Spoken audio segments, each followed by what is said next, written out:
నమస్తే అండి.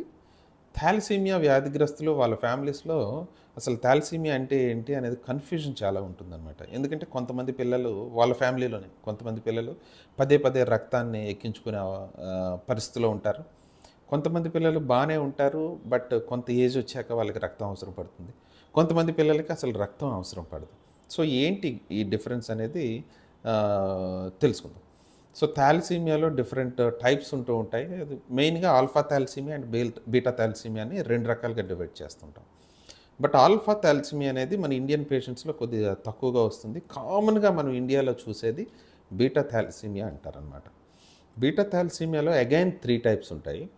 ఒకటి థాలసీమియా మేజర్, థాలసీమియా ఇంటర్మీడియా రెండోది, మూడోది థాలసీమియా మైనర్ అంటారనమాట.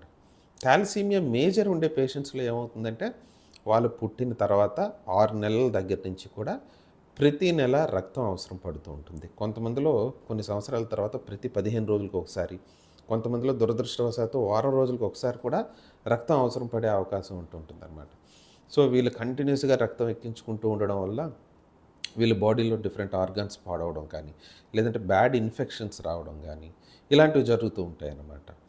సో, దీని నుంచి కాపాడడానికి మనం వీళ్ళలో పెద్ద ట్రీట్మెంట్స్ చేస్తుంటాం. బోన్ మ్యారో ట్రాన్స్‌ప్లాంటేషన్ లాంటి ట్రీట్మెంట్స్ చేస్తుంటాం. రెండో కేటగిరీ ఏమంటామంటే థాలసీమియా ఇంటర్మీడియా అంటాము. వీళ్ళలో ఎక్కువ రక్తం అవసరం పడదు. 10, 15 సంవత్సరాల తర్వాత ఎప్పుడో అప్పుడప్పుడు రక్తం అవసరం పడుతుంది కొంతమందిలో. కానీ వీళ్ళలో స్ప్లీన్ అనే అవయవం పెరుగుతుంది, లివర్ అనే అవయవం పెరుగుతుంది, ఫేషియల్ బోనీ డిఫార్మిటీస్ కనబడుతుంటాయి. వీళ్ళల్లో కూడా కొంతమందికి ట్రాన్స్‌ప్లాంటేషన్ అవసరం అవుతుంది. కానీ థాలసీమియా మైనర్ అనే వాళ్ళలో వాళ్ళకి ఎలాంటి ప్రాబ్లమ్స్ కనబడవు. టెస్ట్ చేస్తే గానీ బయటపడదనమాట. సో, ఇలా డిఫరెంట్ టైప్స్‌లో థాలసీమియా అనేది ఉంటూ ఉంటుంది.